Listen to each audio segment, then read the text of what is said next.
In the spring of 1692, a small village in Massachusetts found itself embroiled in the supernatural. A group of young girls claimed to have been possessed by the devil and accused several locals of witchcraft. As mass hysteria took hold of the town, the court of Salem convened to hear each of these cases and deliver righteous justice onto the guilty. However, as it has been made abundantly clear time after time throughout history, the real monster in these trials wasn't any supposed demon, but the people themselves.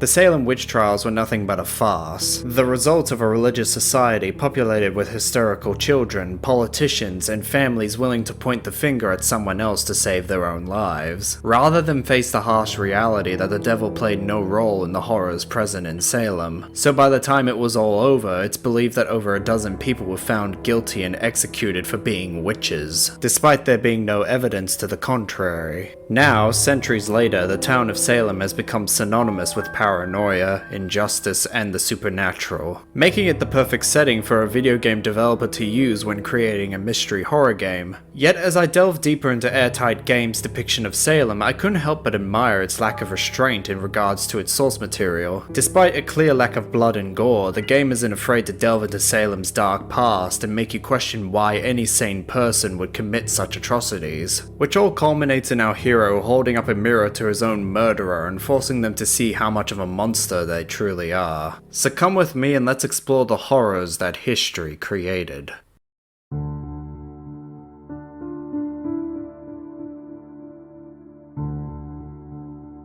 Taking place over the course of one night, we follow the story of Ronan O'Connor, a former criminal turned detective who's been investigating the infamous Bell Killer, a serial killer who's been murdering women all over Salem. One night he receives a tip regarding the Bell Killer's location, but during his attempt to apprehend him, Ronan ends up being murdered instead. Now a ghost, Ronan's only hope of moving on from his death is by solving his own murder. A difficult feat to accomplish since no living soul has been able to solve this case yet. But now as a ghost, Ronan finds he has all the skills he needs to track down his killer. In death, the abilities which he once possessed in life have been significantly amplified. Like any other spirit, he can walk through most solid objects with ease. But where once he only had his natural deductive skills, now he can look at the world through a person's eyes and even hear their thoughts, making it easier to ascertain what a person knows. However, what proves to be his most effective and crucial ability is his manipulation of memories. Whether by touching another person or through direct contact with his environment, Ronan can view past events like a movie and deduce exactly what happened at any given crime scene. This effectively allows him to connect with the world around him in a way he simply couldn't in life, more often resulting in him feeling the pain of a murder victim as they struggle against their inevitable demise. After all, it's easy to imagine the fear these people felt before they died, but reliving it? That's something else entirely.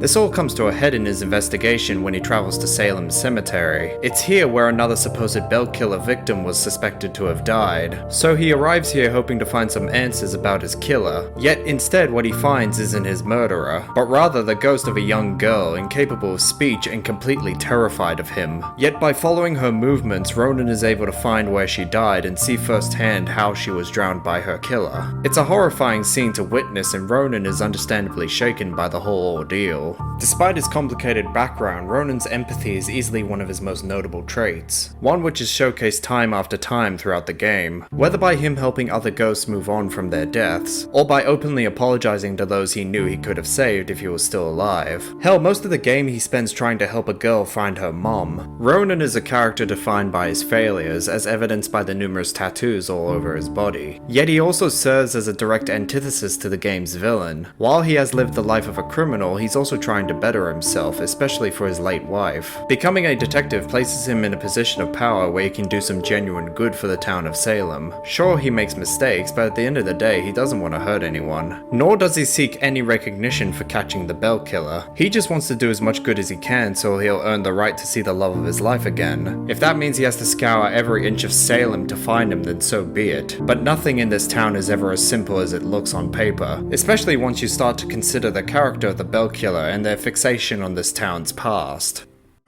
This place, it puts me in touch with odd sensations, centuries old.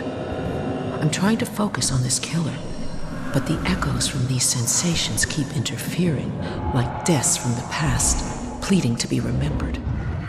As Ronan investigates each new murder, he gradually begins to piece together the identity of his killer. Based on looks alone, it's easy to assume that they're a man of large stature who clearly has some form of combat experience. But then when you study how they kill their victims throughout the game, things start to feel off. The Bell Killer shoots Ronan point blank with his own gun, yet he also tied up and drowned one girl, had another one burned alive, and then proceeded to crush a third one with a stone statue. Not only is each of these methods of death insanely brutal, but they were all viable execution methods used during the Salem witch trials. So it raises the question, why would someone who could easily dispatch people with their bare hands or with a firearm resort to using such distinct and horrible methods to murder someone? Are they simply emulating the Salem witch trials?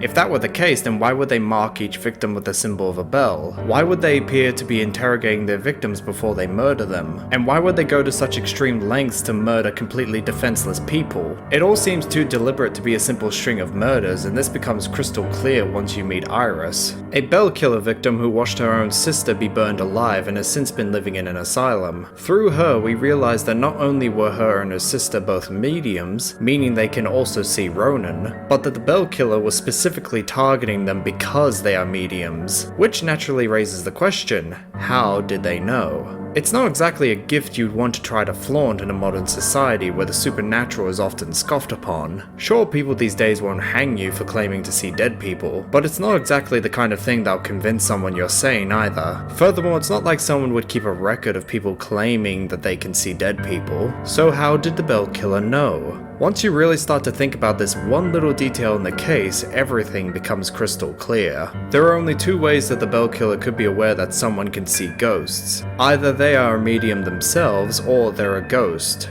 Or perhaps both. When you start to factor this in with the killer's apparent knowledge of Salem, the old execution methods and how they seemingly disappear without a trace, it becomes pretty obvious who the killer could be. After all, they've left their mark all over Salem. He's most likely a man of imposing size and stature. Someone who's accustomed to violence. Heinous acts in his past define him to the point where he no longer knows who he truly is. As a first-hand witness to the Salem witch trials, Abigail Williams would have had a far greater understanding of this town and its dark history than anyone, while as a ghost she would have been able to watch as the town changed over time, maintaining an acute awareness of its layout, knowing which buildings are consecrated ground and which are not. As time goes on, she starts to leave her thoughts and ideals in the form of invisible drawings that only the dead can see. From these we can see as her state of mind becomes more warped and focused on her victims, making it quite obvious that she's not a simple crazed serial killer. On some level, Abigail genuinely believes she's doing the right thing, that her actions are akin to that of a god delivering righteous punishment onto those who have brought the devil into Salem. Much like her real-world counterpart, in life she had been one of the first children to accuse the people of Salem of witchcraft, unaware or unwilling to see that these people were simply mediums, people capable of seeing the dead but otherwise did no wrong, just like her.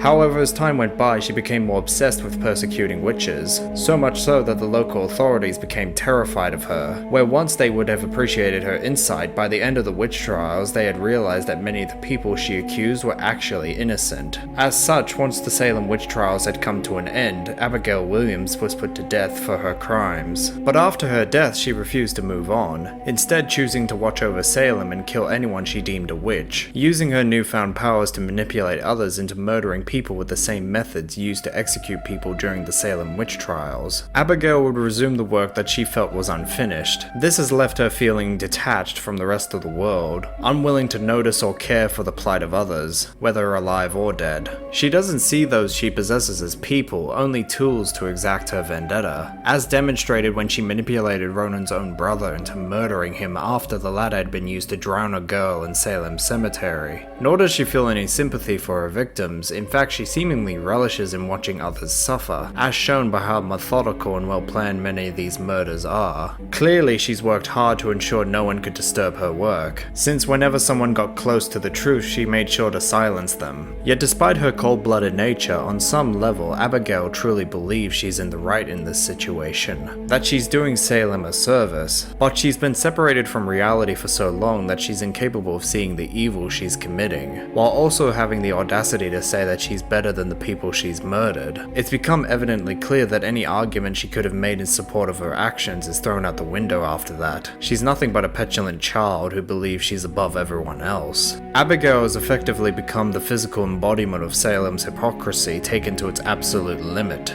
But then along comes Ronan, an imperfect man who she used to murder an innocent child to bring her back to reality. Unlike her, he never abused his power. Despite his background, he refused to let it define his actions, and when it came down to it, he was prepared to die to help others. For in that moment, as he feels himself being dragged down into the abyss which Abigail summoned, Ronan became the embodiment of Salem's rage and gave the Bell Killer exactly what she deserved.